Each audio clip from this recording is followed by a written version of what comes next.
Welcome to the Painting Coach, and in this video I'm going to be showing you how you paint a really easy tabletop quality Death Guard Marine. Now this model comes from the brand new Kill Team starter set. A huge thank you to Games Workshop for sending that out to me, and you can use all the techniques in this video on any Death Guard Plague Marine that you want, even Mortarian himself. So without any further ado, let's get painting. Now I've primed the model black, and I've also left this particular model loose on the base so I can rotate it round, which makes it easier to paint some of those harder to reach areas. The first thing I'm going to do is I'm going to stipple on some Castellan Green, which is a nice dark, slightly desaturated green. Now if you've got Death Guard Green spray, you could just spray it with that. I haven't got any, so I need to build up this texture a bit. So all I'm doing is stippling across the model, making sure I'm getting all of the armour green. And I'm also not too shy about picking up some of those other areas that are going to be lighter later on, such as the Nurglings, the head, and any other bone elements. Next, using exactly the same brush, I'm using some Death Guard Green to again stipple on top of that Castellan Green. Now the key here is to leave that in the darker recesses so that you've got a nice little bit of shadow and also a slight transition. This is very much just getting the base of the armour down. Now I'm using my Artis Opus Series D dry brushes for this. And I'm just working my way across them, getting as much paint off as I possibly can, whilst also being careful not to obscure detail. The last highlight I'm going to do is with Nurgling Green. Now this is a slightly smaller dry brush, so I can get into some of those nooks and crannies. And again, I'm looking to stipple this all across the model, particularly those areas that are going to catch the most light. Now, as this starts to dry, you'll see that it blends into the previous colour a little bit. So you may need to stipple over some of those areas again, just to really bring out the brighter parts. You can see in this step that I've got a much brighter green armour. I've also got quite a lot of texture on there. That's because I did 2 coats of the Nurgling Green stippling. So let's get this armour back to kind of a murky, dark colour. And to do that, we're going to take some Athonian Camoshade. Now I'm going to paint that all across the model. The key for this is to not let it pull too heavily in the recesses. So just work your way around, have a small amount on your brush. It doesn't need to be a lot, it needs to be fairly thin, and we're just going to paint all over the armour. When that's dry, we're going to add a second coat of Athonian Camoshade, but this time we're going to be more precise with it, and we're looking to paint it towards the bottom parts of the armour plates, and we're also looking to paint it into the joints and the recesses. We're also going to feather this a little bit as well. So to do this, it's very simple. You just paint a little bit of wash onto the model, clean your brush off so that it's damp, not dry, not soaking wet, and then you just want to feather the edge, and what you'll start to see is you'll get a little bit of a blend. Now the benefit with doing this on the Death Guard is it doesn't have to be perfect because the armour's full of texture already, and we're going to add some nips and scrapes and scratches on it later too. Just work your way around the model doing this, making sure you get it into all those recesses, and in particular on the bigger, broader armour plates. When that's completely dry, I'm going to accentuate it even further by using some Agrax Earthshade. Now, the new formula of Agrax Earthshade is quite powerful, so you don't need a huge amount, but we're going to do the same technique again. So pop some of it onto the model, clean your brush off so it's just damp, and then feather that edge. Now, you can see here straight away in some places I've got a little bit of a watermark. I'm not worried about that at this point because I am going to be painting over it, like I said, with some more techniques. And this is a really nice, effective way to get that Death Guard Green armour started. So work your way across the model doing this, getting it into those recesses as well, and you'll really start to build up the different surfaces on this armour, and it's going to look great when it's finished. We'll do all the metallics next, and the first one we'll do is all the brassy, coppery colours, and this is a nice easy one to get started. Just take some Balthasar Gold and paint this all over the trim. Now of course, when you come up against the green part of the armour that you've already finished, it's really important to take your time that you don't spill it onto any of those areas because it will be a little bit more difficult to clear up. If you're not sure about what parts to paint, then just check the box art. We'll do all the silver next because we're going to wash all the metallics with the same colour. So we'll take some dark aluminium from Vallejo Metal Colour. If you haven't got this, you can use Surcoat Silver or Lead Belcher from Citadel. And all we're looking to do here is just paint all of the silver. There's not a huge amount of silver. We've got obviously the mechanical parts of the bolt gun. We've got the spike coming up from the back of the backpack, as well as some little accents, and we've got obviously that chainmail coming down from the shoulder pad. So just work your way around and get that done. We'll then wash all of the gold and the silver using Nuln Oil. Now again, with the other washes we've used, we don't want to put this on too heavily. We don't want to let it pool in any recesses. We just want a nice thin coverage that's going to get in there and give us some definition. So just work your way around. Again, not applying a huge amount. We'll start to highlight the copper areas next, such as all that trim, and the colour I'm going to use for this is Hashut Copper. Now, this is one of those paints that needs a really good shake before you use it, and it's very powerful as well. So I'm going to use it fairly sparingly. Generally, I'm going to try and drag it along the edges of the model to get nice crisp highlights, but if you do make any mistakes, you can always paint over it using Balthasar Gold. The key with this, like with the rest of the metallics, is to not spill it on any parts that we've already finished. Just as a final highlight on the brightest parts of the copper, I'm going to take some Canoptek Alloy. Now, I'm using this very sparingly. You can see I've got very little on my brush.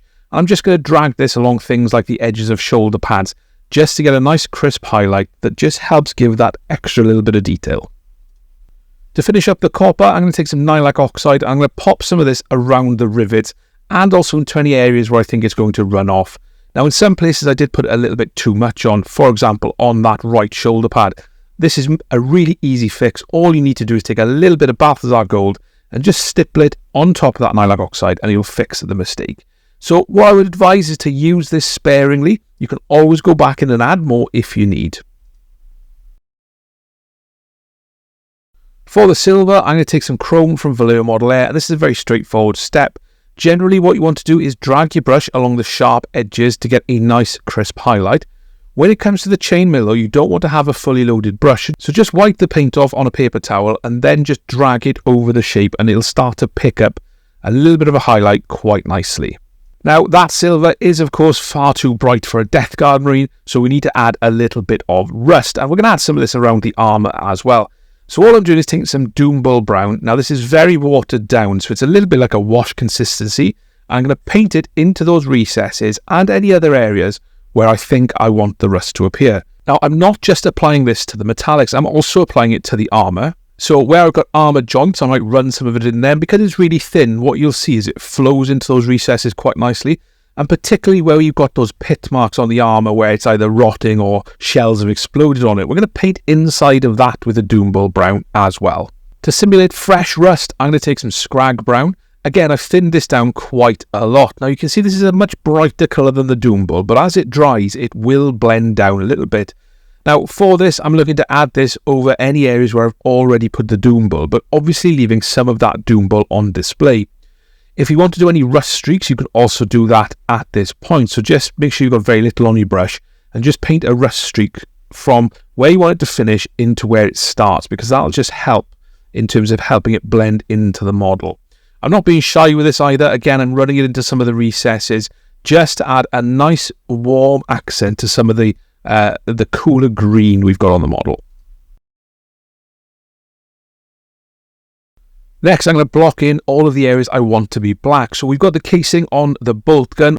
We've also got some of the rubber seals as well as the neck area and part of the head support as well. Now take your time with this. You don't want to get it on anything you've already finished. I'm using AK black. But if you've got a Baden black, that's absolutely fine. You can use that as well.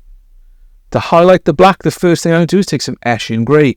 Now, on most of the model, this is really easy and straightforward. You can just drag it along the sharp edges, even if we're talking about the bolt gun, or indeed some of the piping and tubing on the backpack. The key is to not have too much on your brush and have a good point. If you do put it on too thickly, you can always go back and repair it using some AK black before you go on to the next stage. It's also worth noting I've painted the horn on the head this colour as well, just to follow the box art, so I will be highlighting that. To finish the highlighting, we'll take a little bit of Dawnstone. Now, I'm not going to use a huge amount of this, we're just going to drag it along the shape of the model. Generally, what we want to try and do with this is get it inside the Eshin Grey from the previous step. So just take your time. You can always repair any mistakes that you do make. The key here is to have a really good tip on your brush, and as ever, not too much paint. Now, before we do the bone, I want to paint the skull on the knee to help it just blend back a little bit. And that means I'm going to finish the rest of the armour as well. So the colour I'm going to take is Nurgling Green. What I'm looking to do on the skull on the knee is just paint all of it with Nurgling Green, but just sort of feather those edges a little bit towards the back of the knee so it blends in. Now, across the rest of the model, what I'm looking to do is maybe grab some of those areas where there's sharp edges, but rather than do a nice crisp edge highlight, I'm just going to stipple the brush along those edges. I'm also going to stipple it across the armour, in particular those areas where it's a little bit dirtier, because that's going to help me simulate some of the nicks and the wear and tear. I'm also going to highlight all of the pock holes and pit marks across the armour as well, just to help accentuate them from a distance. Next up, it's time to base all of the bone, and I'm also going to base any flesh at this point as well. So that includes the head of the Plague Marine as well as the Nurglings. The colour use of that is Zandri Dust. Now, this will take 2, maybe 3 coats in some areas to get a nice smooth coverage, but it's better to do it this way than to put it on too thickly and obscure some of the detail. To shade all of the bone, I'm going to take some Agrax Earthshade. Now, this can be quite powerful, so I am going to make sure I haven't got a huge amount of it on my brush, and I am going to really work it into some of those recesses. I'm not going to paint the Nurglings or the fleshy parts with this, so just take your time around those areas, particularly on the face of the Marine. When that's completely dry, and it's important that it is dry, we can start to build up that colour again, starting with Zandri Dust. Now, we could go to something brighter like a Ushabti Bone, but it's going to take us many more layers to get a nice even coverage. So just having that Zandri Dust on there really does help. Of course, we are looking to keep that Agrax Earthshade in all of the recesses. Next up, we'll take some Ushabti Bone and continue to highlight, thinking about where light is hitting the model and focusing on those areas only.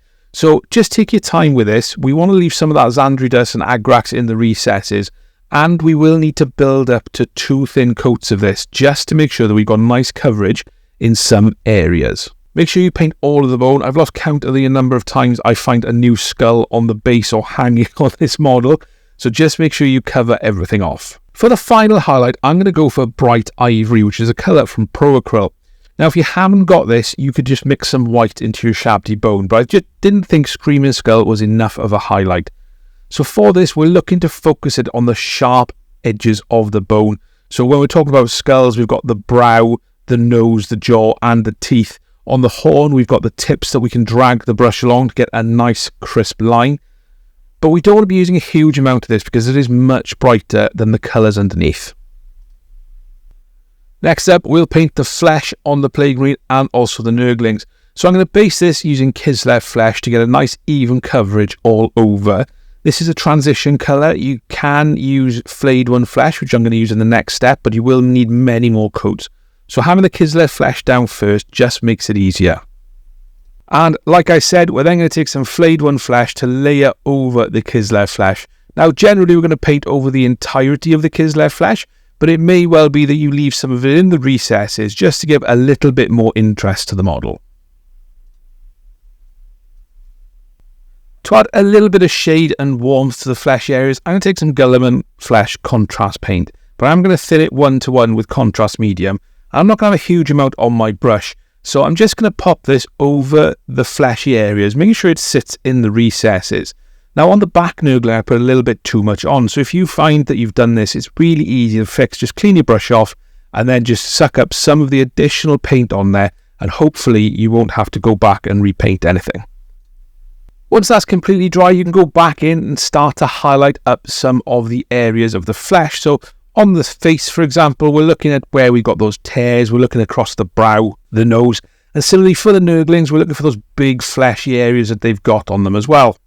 It's also useful to pick out any boils and pussy sores that the model has got at this point, because we can then go back in later and add a little bit of a contrasting colour just to help them stand out. The first thing we're going to do to simulate this is taking some Magos Purple.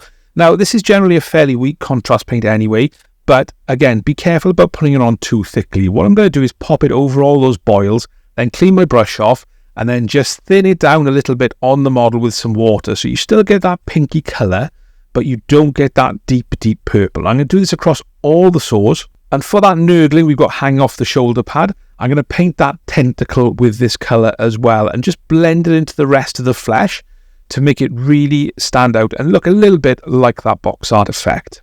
To add even more interest and colour to the model, I'm going to take some Mortarian Grime. Now, this is a wash, and make sure you haven't got too much on your brush.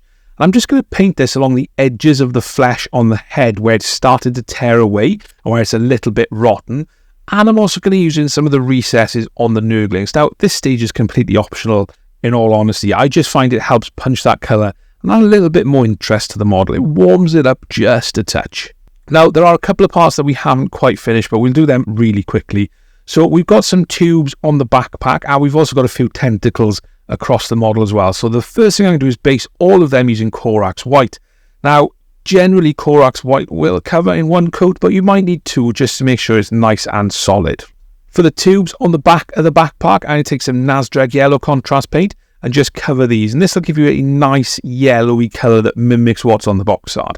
If it's on a little bit too thick, you can always go in and clear it away nice and easily as well with a clean brush. For all the tentacles, I'm going to paint these using Volupous Pink. Now, the key here is to be very careful not to spill it on any parts you've already finished. So just take your time with this. It's nice and easy and straightforward, and you'll start to get a nice little bit of definition and transition. And it dries a little bit glossy as well, which helps that tentacle look. The last thing to do is to paint all of the boils. Now, I've already gone in with some of that Corax White and just dotted white across them. I'm going to take some Nazdreg Yellow, very little on my brush, and just paint it over these areas. So you've got some nice yellow boils on top of all of the other work you've already done. And with that, this Death Guard Plague Marine is done and ready for the tabletop. I really hope you enjoyed the video. Like I said, it's nice and easy and straightforward and gives you a really nice tabletop quality marine. So don't forget, you can use these on all of your other Death Guard as well. I'll leave a link here to my Mortarian video so you can see something a little bit more advanced if you'd like it. But if you did like this video, please leave a like and a comment down below. Thank you so much for watching. I'll see you next time.